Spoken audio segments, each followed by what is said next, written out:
পৃথিবীর প্রাচীনতম university, 10,000 student, 2,000 teachers, 300 lecture হল, প্রায় 8খানা মোনাস্ট্রি এবং প্রায় সমসমান মন্দির।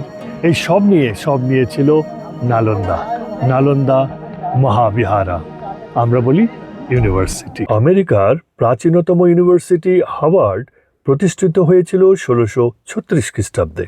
সেখানে ব্রিটেনের অক্সফোর্ড স্থাপিত হয়েছিল 1096 খ্রিস্টাব্দে। তবে ইতালির ইউনিভার্সিটি অফ বগোটাকে পশ্চিমের সবথেকে প্রাচীনতম ইউনিভার্সিটি হিসাবে ধরা হয়, যার প্রতিষ্ঠা হয়েছিল 1088 খ্রিস্টাব্দে। তারও 600 বছর আগে পৃথিবীর প্রাচীনতম এবং সর্ববৃহৎ রেসিডেন্সিয়াল ইউনিভার্সিটি গড়ে উঠেছিল ভারতে, নাম ছিল নালন্দা। নালন্দা মানে অনবরত জ্ঞানের প্রবাহ বা স্রোত।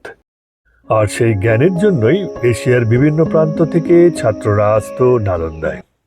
বৌদ্ধ শিক্ষার জন্য বিখ্যাত হলেও নালন্দায় পড়ানো হতো ম্যাথামেটিক্স ও astronomy, Ayurvedic medicine, metallurgy, grammar ও লিঙ্গুইস্টিক, লজিক ও ফিলোসফি, স্টেট ক্রাফট এবং ইকোনমিক্স।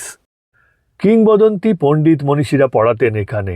ম্যাথামেটিক্স এবং অ্যাস্ট্রোনমির জন্য বিখ্যাত ছিলেন আর্যভট্ট, ফিলোসফির জন্য নাগার্জুনা, আরও ছিলেন বিখ্যাত চাইনিজ ট্রাভেলার হিউয়েনসাং। নালন্দার দ্বাররক্ষীও এত পণ্ডিত ছিলেন যে ঢোকার জন্য এন্ট্রান্স টেস্ট নিতেন প্রার্থীদের। 5ম শতাব্দীর শুরুতে গুপ্ত সাম্রাজ্যের মহান রাজা বিক্রমাদিত্যের সন্তান কুমারগুপ্তের হাত ধরে প্রতিষ্ঠিত হয় নালন্দা। এখানে থাকা, খাওয়া এবং চিকিৎসাদি ছিল সম্পূর্ণ নিঃশুল্ক। এত বড় প্রতিষ্ঠান চলত প্রথমে গুপ্ত রাজা ও পরবর্তীকালে পাল রাজাদের আর্থিক সহযোগিতায়। 12 শতাব্দীর শেষের দিকে এলো Turco Afghan military general Bakhtiyar Khilji. Bangla ও বিহার জয়ের সঙ্গে সঙ্গে তছনছ করে দিল এখানকার সবকিছু, স্থাপন করল খিলজি সাম্রাজ্য। রেহাই পেল না নালন্দার মতন প্রতিষ্ঠানও।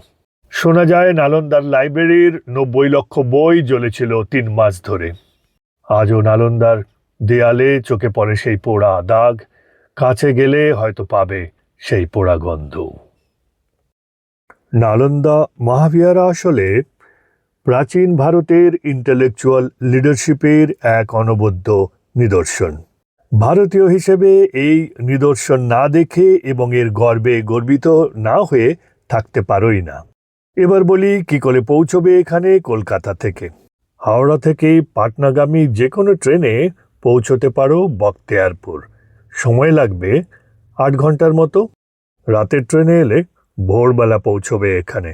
সুবিধে হবে আবার এখান থেকে একটি লোকাল ট্রেন বা ইন্টারসিটি ধরে মাত্র 1 ঘন্টায় পৌঁছতে পারবে নালন্দা। গ্রামের মাঝে একটি ছোট্ট এবং সাদামাটা স্টেশন নালন্দা। এই পথেই আরেকটু এগোলে পাবে রাজগীর, সেখান থেকেও কভার করা যায় নালন্দা। স্টেশন থেকে টোটো ধরে 10 মিনিটে পৌঁছে যাবে বাইপাস বাস স্ট্যান্ড আর পাবে এই গেটটি। এই গেট থেকে মাত্র 2 kilometre Nalanda campus. Entry fee 40, student বা ছোটদের একটু কম। তবে এখানে গাইড না নিলে কিছুই বুঝতে পারবে না, আর গাইডের খরচ কিন্তু একটু বেশি। এই ধরো 500 টাকা, 500 রুপিস। পুরো নালন্দা ইউনিভার্সিটিতে এরকম উঁচু দেয়াল দিয়ে দুর্গের মতো সুরক্ষিত ছিল। এটাকে ডান দিকে রেখে বাঁদিকের সরু পথ দিয়ে এগিয়ে যাও। এই গাছটির কাছে পৌঁছে বাঁদিকে টিলার উপরে উঠে যাও, আর সেখান থেকেই একটা কমপ্লিট বার্ডস আই ভিউ নাও নালন্দা রুইন্সের। সে যুগের সুন্দর আর্কিটেকচারাল ডিজাইন। ছোট ছোট খোপগুলো আসলে ছাত্রদের থাকার জায়গা। কর্নারে রয়েছে টয়লেট, মাঝখানে রয়েছে কুয়ো এবং ওখানেই রান্না হতো এবং খাওয়ার জায়গা। তারপর ওদিকে বেরিয়ে ছিল মোনাস্ট্রি মানে প্রার্থনার জায়গা ও লেকচার হল পড়াশুনোর জন্য। দেখতে দেখতে পৌঁছে যাবে মূল বা মেইন স্তূপার কাছে, আর তার চারিদিকে পাবে এরকমই ছোট ছোট কতগুলো আকার। আসলে এগুলো ছোট ছোট স্তূপা, তবে এগুলোকে স্তূপা না বলে বলা হয় মনৌতি। মনৌতি মানে কি? মেমোরিয়াল, তবে ইংরেজিতে সঠিক বলা হয় ভোটিভ, VOTIVE। Those are made respectfully in memory of someone. 7th সেঞ্চুরির একটি অসাধারণ কৃতি এই স্তম্ভটি। একে বুদ্ধা স্তম্ভ বলা হয়, যার চারিদিকে দেখা যাবে বুদ্ধের মূর্তি বিভিন্ন মুদ্রায়। গুপ্তা ডাইনেস্টির স্বর্ণযুগের নিদর্শন। মূল স্তূপাটিকে প্রদক্ষিণ করে চলে এলাম সামনে। সেই নালন্দার পরিচিত ছবি।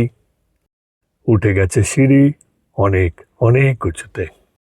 ঠিক উল্টো দিকে গান ও বাজনার শব্দ শুনে ছুটে গেলাম।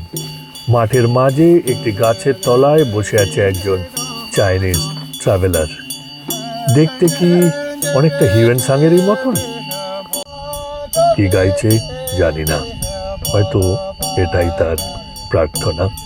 মাঠের মাঝে আরো পেলাম একটি সাইট ম্যাপ।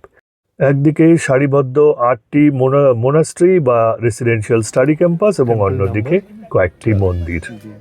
ঢুকছি মোনাস্ট্রি নাম্বার 1-এ। বেশ প্রশস্ত কিন্তু উঁচু দেয়ালওয়ালা একটি এন্ট্রান্স। সামনে জলের, এটা কি ওয়াটার হারভেস্টিং সিস্টেম কিংবা এখানে হাত পা ধোয়ার ব্যবস্থা ছিল। দুপাশে দেয়ালে ছিল বৌদ্ধর মূর্তি, যাতে প্রতিটি স্টুডেন্ট বা টিচার ঢোকার সময় বৌদ্ধ প্রণাম করে বুদ্ধম শরণম গচ্ছামি বলে তার ক্যাম্পাসে ঢুকতে পারে। আর এই গেটের অংশটি ঢুকেই পাবে একটি বড় লবি। এই লবির ডান দিকে সারিবদ্ধভাবে রয়েছে কিন্তু স্টুডেন্টদের বা টিচারদের থাকার জায়গা রয়েছে, বাথরুমের ব্যবস্থাও। 10x10-এর একটি ছোট ছোট ঘর। দেয়ালে দেখে বোঝা যাচ্ছে এখানে ছিল শেলফ এবং আলো রাখার জায়গা। প্রতিটি মোনাস্ট্রির চারদিকে এমনিভাবে ছিল অসংখ্য থাকার জায়গা এবং মাঝে একটি প্রশস্ত জায়গায় থাকতো কুয়ো এবং রান্না খাওয়ার জায়গা। আর অন্যদিকে থাকতো লেকচার হল, যেখানে একটি স্টেজের মতন উঁচু জায়গা থেকে লেকচার দিত তৎকালীন শিক্ষকরা, অনেকটা এই রকমই। বেরিয়ে চলেছি একটি মোনাস্ট্রি ক্যাম্পাস থেকে। এর পরের ক্যাম্পাসের মাঝের অংশেই ছিল একটি বড় বড় প্রশস্ত এরকম একটি পথ, যেটি দুটো মোনাস্ট্রিকে বা দুটো ক্যাম্পাসকে আলাদা করত। আর সেখান থেকেই আমরা বেরিয়ে যাব আবার বাইরের দিকে। এবার দেখে নেব একটি মন্দির। সারিবদ্ধভাবে বেশ কিছু ছোট বড় মন্দির থাকলেও তার মধ্যে সব থেকে বড় ও ভব্য মন্দির ছিল 12 নম্বর মন্দিরটি। বিশাল মন্দির, তার প্রশস্ত সিঁড়ি দেখা যাচ্ছে, ওপরে কিছু কালামও দেখা যাচ্ছে। শুধু তাই নয়, এই মন্দিরটি যে অত্যন্ত রুচিসম্পন্ন ছিল তা এর দেয়ালের কাজ দেখলেই বোঝা যায়। অনেকে মনে করেন গুপ্ত যুগের উন্নত সংস্কৃতি ও কলার প্রতীক হিসাবে রয়েছে এই মন্দিরের দেয়ালে। মন্দিরটি হয়তো অনেক অনেক উঁচু ছিল, কিন্তু আজ রয়েছে শুধু দুটো কলাম।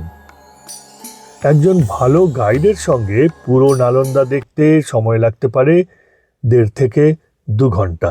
তবে এই ক্যাম্পাস ছাড়াও কাছাকাছি রয়েছে আরও 2টি বিশেষ দ্রষ্টব্যস্থান। প্রথম এবং সর্ববিশেষ হচ্ছে হিউয়েন সাং মেমোরিয়াল। ভুললে চলবে না, এই হিউয়েন সাংয়ের লেখা থেকেই কিন্তু আমরা এই নালন্দার বেশিরভাগ ইতিহাসটাই জানতে পেরেছি। না হলে হয়তো এর সবটা আমাদের পক্ষে ডিকোড করা সম্ভব হতো না। জানা যায় চাইনিজ ট্রাভেলার হিউয়েন সাং প্রথমে একজন ছাত্র হিসেবে জ্ঞান লাভের জন্য আসে নালন্দা। তারপরে বহু বছর থেকে যায় এখানে একজন শিক্ষক হিসেবেও। হিউয়েন সাংয়ের লেখায় পাওয়া যায় তৎকালীন ভারতের সমস্ত গুরুত্বপূর্ণ স্থানগুলোর বর্ণনা ও জ্ঞানের ভাণ্ডার। তারই সংকলন রয়েছে এই মেমোরিয়াল হলে। কাছেই দেখে নিতে পারো মহাবীরের জন্মভূমি কুণ্ডলপুর গ্রাম। হ্যাঁ, এই নালন্দার কুণ্ডলপুর গ্রামেই খ্রিস্টপূর্ব 5ম শতাব্দীতে জন্মগ্রহণ করেছিল মহাবীর। তার জন্মগাথা নিয়ে রয়েছে এখানে একটি বেশ বেশ বড় সংগ্রহালয়। আর মন্দির তো রয়েছেই। শুধু জৈন ধর্মীয় মানুষ নয়, যে কোনো ভারতীয়র কাছে এই স্থানটি কিন্তু একটি অত্যন্ত দর্শনীয় স্থান বলে গণ্য করা যেতে পারে। নালন্দার এই 3টি দর্শনীয় স্থান দেখতে দেখতে তোমার মোট সময় লাগতে পারে 3 থেকে 4 ঘন্টার মতন। তার মধ্যে লাঞ্চও সেরে নিতে পারো। আর এরপর আর এখানে কিন্তু থাকার প্রয়োজন নেই, তুমি আবার বাসে বা ট্রেনে চলে যেতে পারো রাজগীর। সময় লাগবে মাত্র আধ ঘন্টা থেকে 40 মিনিট। রাজগীরেও অনেক কিছু দেখার আছে, সেগুলো দেখাবো আমার আগামী ভিডিও পর্বে। সঙ্গে থেকেও কিন্তু। তারপর রাজগীর থেকে কোথায় যাব সেটাও বলবো পরের ভিডিওতে। তবে দেখা হচ্ছে রাজগীরে। সঙ্গে থেকো, ভালো থেকো, আর দেখতে থেকো দ্য মকিং মম।